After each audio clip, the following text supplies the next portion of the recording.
Нічне жахіття, від якого ніхто не застрахований. Это самое ужасное. Вот прям больше всего ненавижу, когда храпят. Брат у мене ось хропить. Сильно. В поїзді спати невозможно. Чому хропіння небезпечне? Та чим може обернутися для тих, хто хропить? Хропіння вбиває. Відсутність хропіння – чи не головний критерій у виборі дівчини для піарника Кирила? Очень ужасно, когда храпит девушка. Наверное, это конец отношениям. Люди, які хроплять, дратують його з дитинства. У меня папа храпел. Я, правда, мы не вместе живем, но он храпел. И... друзья, когда остаются, храпят. Від звуків чужого хропіння хоча б раз у житті прокидався кожен, адже за статистикою хроплять майже половина чоловіків та третина жінок у світі. Це доводить і опитування сніданку. Хтось хропить у вас? Да. Кум. Даже я підхраплюю. У меня дядя храпит. Ну, привычно уже так. Хроплю сам. Я свій ліг та й сплю, та й хроплю. Та й все. Поки українці сміються, медикам не до жартів. Хропіння – це небезпечна патологія, наслідки якої можуть бути фатальними. Страждає в першу чергу сам хропун. Він себе доводить кінець кінців до зупинок дихання, до апноє, зупинки, це називається апноє. І кінець кінців це приводить до того, що має гіпертонію, аритмію, цукровий діабет, зайву вагу, сонливість денну. І вони кінець кінців або гинуть за кермом, або гинуть вночі, не прокидаючись зранку. Інфаркти та інсульти теж можуть бути наслідком хропіння, а це понад 150 тисяч випадків в Україні щороку. Частіше всього по статистиці це вночі під ранок. Раптова смерть вночі під ранок. Із-за хропіння апноє. Тобто це не іграшки. Позбутися хропіння на перших стадіях можна підняттям подушки. Всіх трошки піднімаємо, когось, хто товстіше, крупніше, ще більше, там, де 200 кг, сидячи починаємо спати. Таким чином щелепа відвисає, язик відвисає, прохід глотки збільшується, легше спати. Якщо це не допомагає, медики призначають спеціальні маски для підтримки дихання людини. Її задача – подати поток повітря і відкрити глотку. Все. Це все не в свідомому стані, коли людина спить. А щоб попередити хропіння, треба добре висипатися. Лягати спати не пізніше 10-ї вечора, бо саме в цей час і до півночі в організмі людини виробляється гормон мелатонін. Мелатонін відповідає за тонус м'язів глотки. Нема мелатоніну, втрачається тонус м'язів глотки, з'являється хропіння. Збільшити рівень мелатоніну можна також продуктами. Відтак, щоб попередити хропіння, регулярно вживайте м'ясо індички, голландський сир або нежирну бринзу і моцарелу, горіхи та несмажене гарбузове насіння. Чули, щойно страждає хропун. Хропун страждає з медичної точки зору, а інколи страждають родини. Що з цим робити? Хто винен? Куди йти? Ростислав Оліхновський, наш хірург, заслужений лікар України, зараз розповість. Доброго ранку. Доброго ранку, вітаю вас. Пане Ростиславе, я почну зараз з інстаграм-дописувачів і фейсбук-дописувачів, тому що ми зранку, десь годину тому, трохи жартома, каюсь. Ми запитали, чи є у вас у родині хропуни і що ви з цим робите. Це така, знаєте, життєлива тема, багато анекдотів з приводу цього, але підійшли до цієї проблеми наші глядачі дуже серйозно. От пише Катерина Ярослав, коли чоловік трішки вип'є, от тоді і хропить. Лайфхаки є. Інший дописувач. Сильного зеленого чаю ввечері і спати рівно, не на боку. Привикла, нужно раніше ліг лечь спать і так далі. Ось пишуть про те, що, власне, питають глядачі про спадковість, чи спадкове це все. Тобто дуже серйозно до цього ставляться. Родини розпадаються, хропуни не знають, що робити, і з цим живуть, а ми зараз чули, до чого це призведе, і до інфарктів, до інсультів. По-перше, які причини, пане Ростиславе, і що робити? Ось що ви порадите конкретним цим навіть глядачам, які вже запитали? Насправді, якщо спростити всю проблему хропіння, то можна описати її таким от простим прикладом, чому виникає власне хропіння. Так. Ми знаємо діаметр, розмір верхніх дихальних шляхів, знаємо, що через цей діаметр проходить певний об'єм повітря. Щосекунди, щомиті. Коли ми бачимо, що цей діаметр зменшується з різних причин. Це може бути алкоголь, який дописувач сказав, який розслабляє м'язи носоглотки, в результаті носоглотка спадається і цей діаметр зменшується. Як каталізатор того, так? Абсолютно. Паління, яке подразнює Паління навіть. навіть паління, яке подразнює слизову оболонку верхніх дихальних шляхів, яка набрякає, приводить до хронічного риніту, діаметр дихальних шляхів зменшується. Об'єм Так. повітря змушений проходити набагато швидше, і, власне, це викликає отакий процес, таке явище звукове, як хропіння або храп. Вібрацію. Так. Тобто все залежить від форми носоглотки, я правильно розумію? Такого співвідношення, Ага. більше математичного співвідношення. Наприклад, ожиріння. Так. Надзвичайно великий об'єм жирової тканини в області шиї. Він теж буквально Стискає, так? створює зовнішню компресію на дане співвідношення, на даний діаметр, і виникає хропіння. Пане у Ростиславе, клітинки. а те, що зараз вчені кажуть, що молодшає храп, ну як явище, да, як стан організму, що раніше, наприклад, чоловіки там після 40-45 починали хропіти, скажімо так, і жінки вже після 50. Зараз можна, от особливо я нещодавно їхала в потязі, будь ласка, на 2 верхніх полицях 2 молодих хлопця хропіли так вночі, що начебто і сказати їм щось соромно, тому що абсолютно чужі люди, Неля, але мені, молоді. Мені молоді 27, як саме пиво ці. вип'ю, теж можу, знаєш, Справа в тому, чому людство взагалі починає хворіти тими хворобами, якими колись молоді люди не хворіли. Молодіє і ожиріння, молодіють інші проблеми, молодіє інсульт, молодіє вік інфаркту міокарда і так далі. І так далі. Тому десь звідси йде і причина такого раннього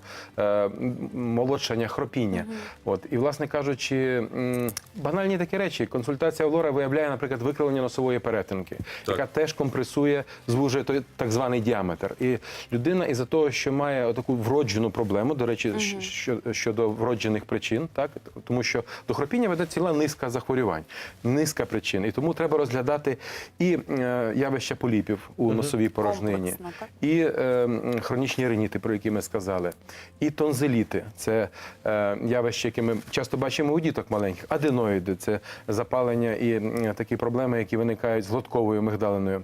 І я думаю, що в цілому, якщо розкласти на такі цеглинки, ці причини, так, етіопатогенетичний зв'язок і виникнення хропіння, то, звичайно, ми можемо ефективно його лікувати. Ростислав, ось поки ви вже згадали навіть поліпи, якщо все-таки навіть медичне втручання не допомагає, таке є. Нам дописувачка Оксана Ковальчук пише: «Добрий день, 3 видаляли поліп кровоточивий в носі, зробили атрофічну дірку, яка тепер свистить, коли засинаю, хроплю. Діти сердяться, сама погано сплю, коли засинаю, задихаюся. Робила септопластику, дірка не затягнулася. Чи можна щось зробити?» – питає пані Оксана. Питання можна задати щодо якості хірургічного втручання, адже все має робитися згідно протоколів, стандартів лікування. Тому я впевнений, що у надійних руках професійного лора ці проблеми би не виникали. Тому що нормалізація аеродинаміки, дихання через зовнішні дихальні шляхи, верхні дихальні шляхи, приводить до того, що ми коли ставимо перегородку рівно абсолютно, ми нормалізуємо стан носових раковин, носових ходів, то, відповідно, ці всі явища, які зв'язані з хронічним ринітом, з поліпами, вони зникають самі по собі. Чи потрібно глядачці, я просто хотіла запитати, чи потрібно їй знову звернутися, можливо, до іншого лора, просто змінити фахівця, щоб якось допомогли? Комплексне ретельне Можна, обстеження, так? комп'ютерна томографія носа і придаткових пазух. От цікава Для історія, початку. офіційна статистика, що чоловіки страждають від храпу більше, ніж жінки. 40% чоловіків приблизно страждають від храпу, натомість як 30% жінки. Тобто має ще гендерно, певно, окрас ця проблема. От чи має цю проблему спадковий окрас, ми дізнаємося після короткої паузи. І чи настільки храп небезпечний не лише для здоров'я, але й життя. Будьте з нами.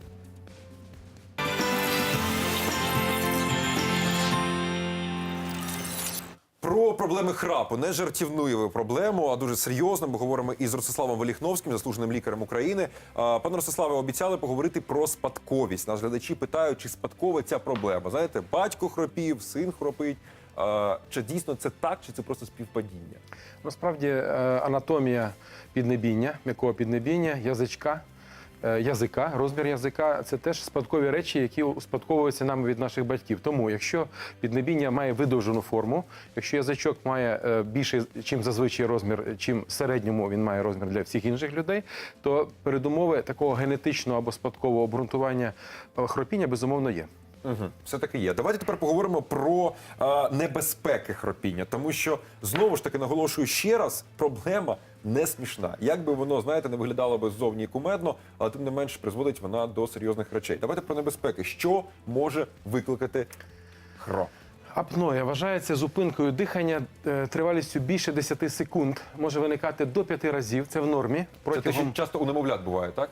Це буває у дорослих, часто буває у немовлят, але в середньому у людини до 5 разів вважається норма. Так. Така так звана нормальна апноя. Так? Але може виникати таке апноя навіть до 500 разів Ого. протягом сну, одного добового нічного сну.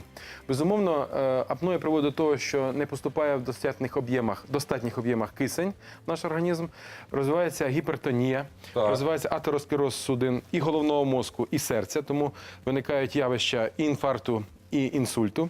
Це страшні загрози, які приводять до летальних наслідків. Відповідно, постійний дефіцит кисню та гіпоксія приводить до порушення обміну речовин, до цукрового діабету, як мій колега казав на початку нашої програми, і, безумовно, раннього старіння. Порушується метаболізм. І ці явища летальних наслідків – це дійсно жах, тому що зараз людство і вчені, медична спільнота зараз поставить акцент на це, тому що люди, як правило, коли живуть з такими постійними хронічними симптомами, вони не думають і не дбають про те, що настільки це може бути ризиковано. Логічне питання тоді. Ти знаєш, що у тебе ти храпун, ти хрипиш. Що ти маєш в першу чергу зробити? До кого йти? Безумовно, консультації тих вузьких спеціалістів, які ми сьогодні називали, це і лор-спеціаліст, Так. це ендокринолог, це сомнолог, до речі, доктор, який займається терапією сну, під час якої йде порушення, тривале часте порушення апноя сну, займається такий от вузький, по суті, нова спеціальність – сомнологія. І цей спеціаліст проводить полісомнографію. Є ціла... Як людина спить, мається Так, на увазі? вивчає. Ага. Ціла лабораторія. І вона Цікаво. вивчає. До речі, проводиться з точки зору діагностики і повне обстеження. І ми згадали комп'ютерну томографію носа придаткових пазух. Ми говоримо про консультацію у кардіолога обов'язково, у спеціаліста по гіпертонії, які вивчають і вже встановлюють ці хвороби вже на етапі ускладнень, по суті. І для того, щоб ми ефективно пролікували оцю всю армаду, нам треба вийти на корекцію апної, відповідно на корекцію хропіння, які є таким раннім передвісником тривалих, таких частих, вірніше, зупинок дихання у сні. Ростиславе, а завжди потрібно при лікуванні храпу хірургічне втручання? Чи завжди це відбувається, чи можна його уникнути якимось чином? Тому що часто хто боїться, насправді, щоб хтось там, знаєте, хірург залізав до носоглотки. Безумовно, Це страшно. хірургія – це вже останній бастіон.